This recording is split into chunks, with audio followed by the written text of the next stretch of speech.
Bismillahirrahmanirrahim. Assalamualaikum warahmatullahi wabarakatuh. Bertemu lagi dengan Fitri atau Ibuna Rafka ya.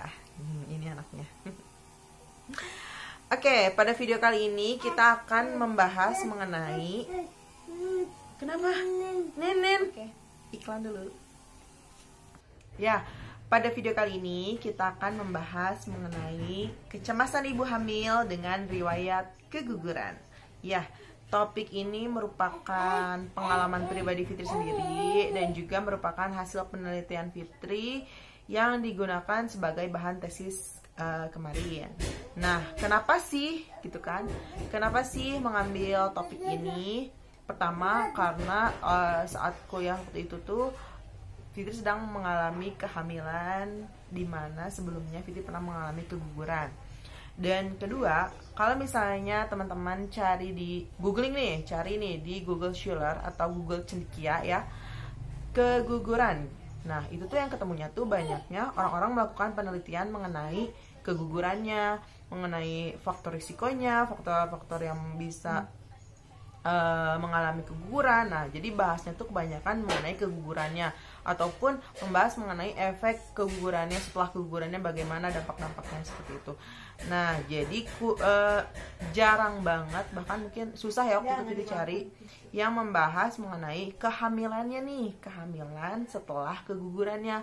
Bagaimana sih si ibunya, bagaimana perasaan si ibunya gitu kan. Nah, itu kurang banget, sedikit banget yang bahas mengenai itu. Makanya Fitri ambil topik itu. Oke, jadi sekarang kita akan membahas mengenai kecemasan ibu hamil dengan riwayat keguguran. Ya, mungkin kalau misalnya teman-teman udah pernah lihat video Fitri sebelumnya yang berjudul pengalaman Miss Abortion atau pengalaman keguguran Fitri. Nah, di situ Fitri ceritakan kalau misalnya Fitri pernah mengalami keguguran tanpa perdarahan. Jadi tanpa tanda-tanda, tiba-tiba ketika di USG si janinnya udah tidak berdetak denyut jantungnya. Nah, di situ. Nah, kemudian ternyata 3 bulan setelah keguguran Fitri tes pack, hasilnya positif lagi. Jadi akhirnya Fitri hamil kembali saat itu. Nah, ketika hamil itu gimana ya perasaannya? Ya, perasaannya senang, tapi senang tapi campur aduk, penuh dengan kekhawatiran lah, pokoknya penuh dengan kecemasan. Kecemasan apa? Kecemasan takutnya mengalami kejadian yang sama gitu dengan kehamilan yang sebelumnya. Ya, jadi saat kehamilan kedua atau kehamilan setelah keguguran itu Fitri mengalami kecemasan banget lah, pokoknya kecemasan banget. Kecemasannya itu kayak yang mual muntah misalnya. Mual muntah mungkin bagi ibu-ibu hamil yang biasa gitu, misalnya ibu hamil yang mungkin tanpa keguguran sebelumnya dialami 3 bulan pertama misalnya. Nah, kalau misalnya Fitri waktu kehamilan itu mual muntahnya tuh setiap hari dan sepanjang kehamilan. Jadi dari hamil 1 bulan sampai 9 bulan, bahkan di detik-detik mau melahirkan Fitri mengalami mual dan muntah-muntah. Nah, bukan cuman mual tapi sampai muntah gitu ya. Dan muntahnya itu bukan cuman di pagi hari doang, bisa di siang hari, di sore hari. Nah, saking cemasnya gitu ya. Kemudian saking cemasnya saat kehamilan itu, Fitri itu di 3 bulan pertama ya cuman bisa cemas doang gitu ya, maksudnya karena belum bisa merasakan si gerakan janin kan ya di 3 bulan pertama. Jadi benar-benar khawatir, kayak cuman ya udah menjalani hari gitu ya dengan penuh doa gitu, semoga kehamilannya lancar gitu. Nah, kemudian memasuki kehamilan 4 bulan Fitri sudah bisa mendengar denyut jantung janin menggunakan Doppler ya, alat mungkin teman-teman yang hamil atau ibu bidan pasti tahu ya, Doppler, alat yang digunakan untuk mendengar denyut jantung janin yang biasa digunakan oleh bidan-bidan ya. Kebetulan Fitri karena alumni kebidanan jadi punya alatnya.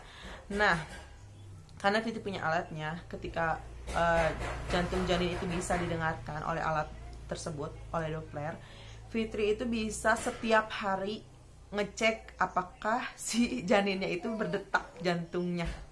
Saking secemas itu ya, apakah si janin ini detak jantungnya tuh setiap hari ada gitu, setiap saat apakah ada. Jadi si Doppler itu digunakan setiap saat oleh Fitri, karena di 4 bulan awal itu belum terlalu bisa merasakan gerakan janin. Mungkin karena pengalaman pertama gitu ya, jadi untuk merasakan gerakan itu kayak kurang kurang terasa gitu, cuman kedutan-kedutan aja.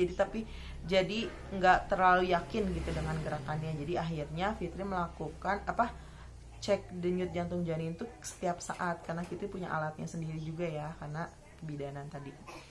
Nah itu kecemasan yang Fitri rasakan dan efeknya gitu ya, jadi seperti itu. Kemudian karena di kehamilan sebelumnya itu tahu janinnya meninggal atau janinnya udah nggak ada saat USG, jadi di kehamilan berikutnya ketika hamil lagi, saat jadwalnya untuk USG sebulan sekali Fitri ke dokter kandungan, itu rasanya cemas banget karena takut ketika USG si janinnya tiba-tiba tidak berdenyut lagi jantungnya ya. Pokoknya intinya di kehamilan berikutnya itu khawatir banget, khawatir terjadi hal yang serupa kayak di kehamilan sebelumnya. Akhirnya Fitri coba ambil penelitian tentang ini dan cari berbagai teori dan juga mencari-cari mengenai penelitian sebelumnya. Nah, ternyata di penelitian sebelumnya atau pengalaman orang, ternyata aku nggak sendiri loh gitu kan. Akhirnya nemu tuh, ternyata aku nggak sendiri loh yang merasakan hal ini. Ternyata dari pengalaman orang itu ada yang dia sebelumnya pernah keguguran nih, nge-flek perdarahan. Akhirnya ketika hamil kembali, dia bisa sejam sekali ke toilet buat ngecek apakah di celana dalamnya ada flek atau darah seperti itu. Pokoknya ya ampun, ternyata aku nggak sendiri gitu, saya nggak sendiri yang merasakan kecemasan itu. Banyak ibu-ibu hamil di luar sana yang mengalami pengalaman keguguran juga, mengalami kecemasan yang berlebihan di kehamilan selanjutnya gitu. Nah, jadi buat ibu-ibu hamil di sini yang sebelumnya pernah keguguran dan sekarang hamil kembali, tenang, Anda tidak sendiri ibu. You are not alone, I'm here with you. Ya, jadi tenang, kita pernah di posisi yang sama, pernah merasakan hal yang sama gitu ya. Di ibu kalau bisa jangan terlalu dipikirkan gitu ya. Jadi akhirnya ya secemas itu kan ya, sampai di saat kuliah juga Fitri waktu itu masih kuliah. Saat kuliah juga sering ke toilet buat mual dan muntah ya. Terus makan juga dari hamil awal sampai hamil besar, trimester ketiga juga tidak merasakan makanan yang enak gitu, karena mual muntah yang berlebihan itu. Tapi untungnya nggak sampai dirawat, tapi saking parahnya mungkin akhirnya ke dokter juga, diresepin tuh obat mual muntah, karena si mualnya itu bisa sampai ke kepala sakitnya, si asam lambungnya itu bisa naik. Seperti itu pokoknya kecemasan yang kita rasakan kehamilan kedua setelah sebelumnya keguguran itu. Terus juga ada nih sahabat Fitri juga nih hamil sebelumnya pernah keguguran, nanya nih, Fit, kamu ngerasain gak sih cemas banget hamil yang setelah keguguran ini? Wah, betul. Fitri juga ngerasain kok itu cemas banget, khawatir, kayak setiap hari itu ini janin baik-baik aja gak sih gitu, ngerasain seperti itu. Nah ternyata teman Fitri juga, sahabat Fitri, sampai ngechat, nge-WA, Fit, kamu ngerasain? Oh tenang, sama, aku juga merasakan hal yang sama. Jadi tenang ya ibu-ibu ya, walaupun orang-orang bilang tenang ya gitu ya, yang namanya kecemasan merasakan cemas. Oke. Nah kemudian karena pengalaman itu yang Fitri rasakan, terus sempat cari-cari berbagai teori dan penelitian sebelumnya, akhirnya Fitri mengambil tesis itu, topiknya itu. Dan mungkin di next video Fitri ingin membahas atau mengulas mengenai tesis Fitri yang berjudul Kecemasan Ibu Hamil dengan Riwayat Keguguran. Nah, nanti di video selanjutnya kita akan membahas mengenai faktor-faktor apa saja sih yang berhubungan mengenai kecemasan ibu hamil dengan riwayat keguguran. Oke? Jadi buat teman-teman jangan lupa tonton video selanjutnya ya.